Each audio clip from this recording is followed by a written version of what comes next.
नसीमुद्दीन सिद्दीकी एक बड़ा नाम, मायावती सरकार में मंत्री रहे, कहां जाएंगे?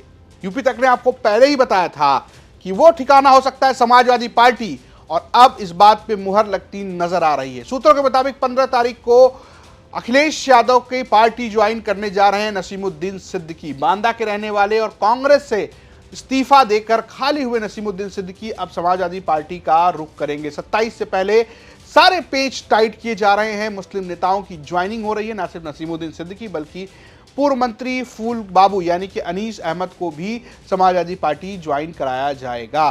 नसीमुद्दीन सिद्दीकी इससे पहले कांग्रेस की सियासत कर रहे थे। उन्होंने कांग्रेस छोड़ा। उन्होंने कहा कि कांग्रेस में उनको काम नहीं करने दिया जा रहा था। चर्चा ये थी कि वो चंद्रशेखर आजाद के साथ जा सकते हैं, एक बड़ा दलित मुस्लिम गठबंधन पश्चिम यूपी में बनेगा, लेकिन ऐसा कुछ नहीं हुआ। वो कह रहे थे कि वो अपने नेताओं से पूछेंगे, अपने लोगों से पूछेंगे, और वो अब समाजवादी पार्टी ज्वाइन कर सकते हैं। यूपी तक के पॉडकास्ट में उन्होंने क्या कहा था वो सुन लीजिए। आप समाजवादी पार्टी जाना चाहते हैं, या समाजवादी पार्टी से कोई बातचीत हुई है, या अखिलेश यादव से कोई बातचीत हुई है? कुछ सच्चाई है इसमें? अखिलेश जी अभी दिल्ली में हैं। जब लखनऊ आएंगे तो देखा जाएगा। अभी वो पार्लियामेंट चल रही है, वो सेशन में हिस्सा ले रहे हैं। तो कोई आपकी बातचीत उनसे हुई? अब हर बात आज ही कहलवा लेंगे तो अगली बार को कुछ बचा लीजिए। लेकिन आपके सारे पुराने साथी तो वहीं बैठे हैं, बाबू सिंह कुशवाहा, लालजी वर्मा, इंद्रजीत सरोज, आर.के. चौधरी। देखिए साहब, इस टाइम पे 66 एमएलए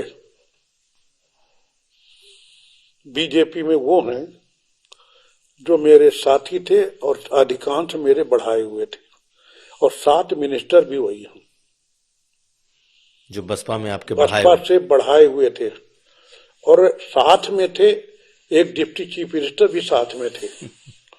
तो क्या इतने तो सपा में नहीं है? मैं ये नहीं कह रहा हूं कहां जाना है कहां नहीं जाना है, मना नहीं कर रहा हूं। कहां जाना ये जो तय होगा देखा जाएगा, लेकिन इस बात को आप बेस कैसे मान सकते हैं? तो मुझे बीजेपी में जाना चाहिए। सबसे ज्यादा मेरे लोग बीजेपी में। केंद्रीय मंत्री एसपी सिंह बघेल, राज्यसभा के एमपी मैंने बनाया उनको। पहले वो बसपा में थे, फिर सपा में चले गए, सपा से मैं लेके आया। तो ये पैमाना नहीं हो सकता है। तो उन्होंने कहा था कि अखिलेश यादव भी दिल्ली हैं, वो लखनऊ आएंगे, मुलाकात होगी और बात होगी, और उसके बाद तय होगा कि वो सपा ज्वाइन करेंगे कि नहीं करेंगे। और अब ऐसा लग रहा है कि बातचीत हो गई है, मुहर लग गई है, अब होगी ज्वाइनिंग। 15 तारीख का इंतजार होगा जब नसीमुद्दीन सिद्दीकी समाजवादी पार्टी ज्वाइन कर सकते हैं। नसीमुद्दीन सिद्दीकी मायावती की सरकार में कांसीराम के सहयोगी के तौर पर काम कर रहे थे, फिर मायावती की सरकार में मंत्री बने, उनको मिनी सीएम तक कहा जाता था, बाद में पार्टी से बाहर किए गए। मायावती के ऊपर दयाशंकर सिंह की टिप्पणी के बाद जिस तरीके का प्रदर्शन, और उन पर आरोप लगा कि उन्होंने दयाशंकर सिंह की बेटी को लेकर जिस तरीके से बातचीत कही या बयान दिए, उसको लेकर खूब चर्चा में रहे, विवादों में रहे। बाद में मायावती ने उन पर आरोप लगाकर बाहर किया, और वो लगातार ये कहते रहे कि सब कुछ सतीश चंद्र मिश्रा के इशारे पर किया जाता रहा। बसपा और कांग्रेस छोड़कर अब वो समाजवादी पार्टी में जाते नजर आ रहे हैं। अब देखना यह है कि बाकी पार्टियां क्या करती हैं। अब समाजवादी पार्टी ने ज्वाइनिंग शुरू करा दी है। आपकी अपनी क्या राय है, कमेंट बॉक्स जरूर बताइए। स्टोरी भेजी थी हमारे सहयोगी कुमार अभिषेक ने। देखते रहिए यूपी तक। नमस्कार।